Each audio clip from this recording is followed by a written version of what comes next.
Bonjour, je suis Laurent Chohin, le directeur des ressources humaines du groupe Mazars.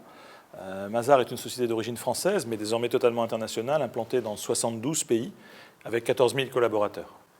Je tiens à remercier Odile Uzan et Jean-Jacques Puchard qui m'ont donné l'occasion de pouvoir contribuer. Au travers d'une vidéo, je suis désolé de ne pas pouvoir être avec vous, mais au moment où je vous parle, je serai en Espagne et donc je ne peux pas me joindre à vous.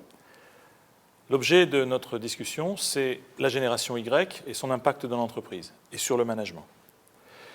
La première des choses peut-être à faire, c'est de préciser un concept qui est toujours très débattu, à la fois académiquement mais même professionnellement, que ce soit dans l'entreprise, dans l'université. Le concept de génération lui-même déjà est contesté, génération Y encore plus. Je vais en dire quelques mots parce que c'est important qu'on lève cette forme d'ambiguïté, ou à défaut de la lever, en tous les cas qu'on la discute. Le premier élément, c'est que le concept de génération est un concept qui est constitué essentiellement sociologiquement au départ, et on peut faire remonter à Karl Mannheim, disons, les premières réflexions qui ont structuré encore d'ailleurs la pensée de chercheurs aujourd'hui. Mannheim, c'est 1928, c'est un travail qui porte en réalité sur l'association du concept de génération à celui de classe. On est à une époque où la pensée marxiste est encore très dominante, ou en tous les cas où elle a encore beaucoup d'influence chez des penseurs, et ça va être le cas du sociologue Mannheim, qui a une histoire personnelle qui va l'amener à avoir, en fait, à épouser à certains moments les thèses marxistes, et en particulier le fait d'assimiler le concept de génération à celui de classe.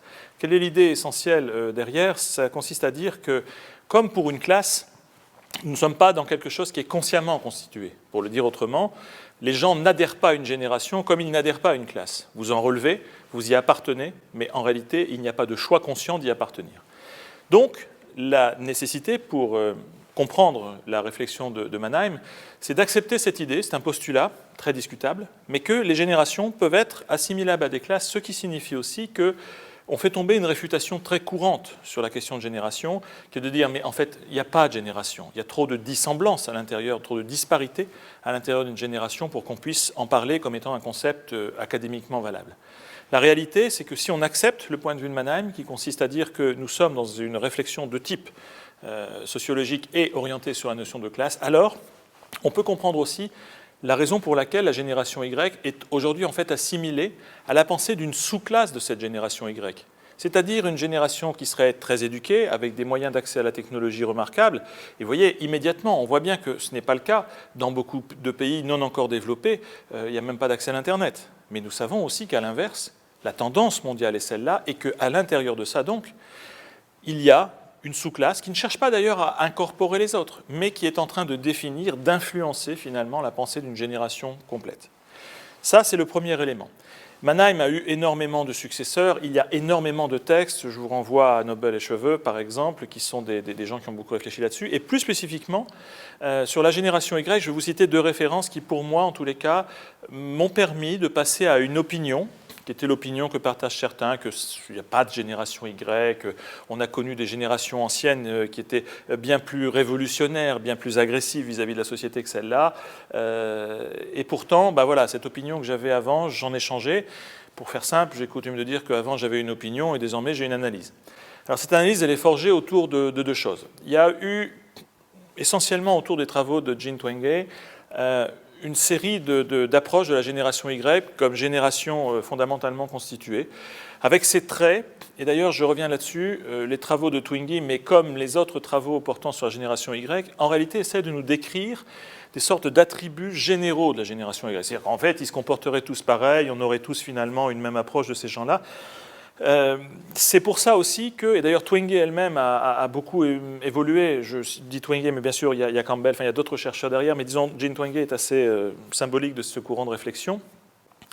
Je pense qu'en essayant de contingenter la réflexion à la question des attributs de cette génération, de ses façons de se comporter, on peut à la fois facilement la marginaliser, la caricaturer, mais aussi probablement la combattre. Or, l'objet, et ce pourquoi j'en suis arrivé à une analyse différente, c'est qu'il y a d'abord une autre façon de regarder, et là je vais plutôt m'appuyer sur des gens comme Louis Chauvel, qui sont des gens assez discutés. Hein. Il y a une dispute autour de Chauvel, mais c'est quelqu'un de très intéressant, parce qu'il a amené une autre réflexion. Et puis le deuxième point, c'est surtout que j'ai essayé de regarder ça sous l'angle du praticien, beaucoup plus que du chercheur. La réalité, pour moi, chez Mazars, c'est d'abord et avant tout que j'ai une moyenne d'âge de 28 ans chez les 14 000 collaborateurs de Mazars dans le monde, et qu'ensuite, bien évidemment, la réalité, c'est la génération Y depuis 10 ans, qui représente plus de 50% de l'effectif de Mazars. Si je reviens en 2 secondes sur les travaux de Chauvel, pourquoi ils sont intéressants? C'est parce que Chauvel nous dit L'intergénérationnel, c'est un moyen très habile de ne pas traiter le sujet. C'est-à-dire, ça reviendrait à dire que quand même, il y en a un peu assez de cette génération Y à laquelle il faudrait tout consacrer. Chauvel nous dit, mais quelle mystification. Si vous regardez aujourd'hui, que lèguent les baby boomers, la génération 68arde, si vous préférez, aux générations futures? Au Y, bien sûr, mais déjà aussi au X. Nos parents, les boomers, en tous les cas mes parents, c'est évident, ont eu un accès par exemple à la propriété, si je prends juste cet exemple que Chauvel cite abondamment, très facilité. Quand vous avez une inflation qui a de chiffres, qu'est-ce qui se passe? Quand vous prenez un crédit bancaire pour en fait financer votre logement, très très vite votre logement vous appartient. Et puis on voit bien que nos parents ont pu avoir, souvent avec d'ailleurs des diplômes bien inférieurs aux nôtres, dans beaucoup de cas, des accès finalement au confort et à la civilisation matérielle qu'ils essaient bien sûr de défendre. Et c'est ça la théorie de Chauvel, c'est de dire qu'en réalité, il y a un acquis de la génération de baby-boomers qui est réel, mais qui fait aussi que cette génération, elle est plutôt en train de laisser des miettes, ou en tous les cas, elle est plutôt en train de défendre des acquis que de préparer une vie plus confortable pour les générations futures. On voit bien le côté polémique de cette réflexion, mais elle nous invite à réfléchir à un point qui est un point fondamental. À aucun moment, il ne faut considérer que la question de la génération Y peut être oblitérée par une réflexion plus globale, peut être noyée dans une réflexion sur l'intergénérationnel, où il faudrait quand même faire attention à ces pauvres boomers et à ces pauvres X, parce que quand même on ne parlerait que des Y. Ne nous trompons pas, du strict point de vue de l'analyse politique, aujourd'hui c'est le procès inverse qui est fait, et c'est celui-là qui est important.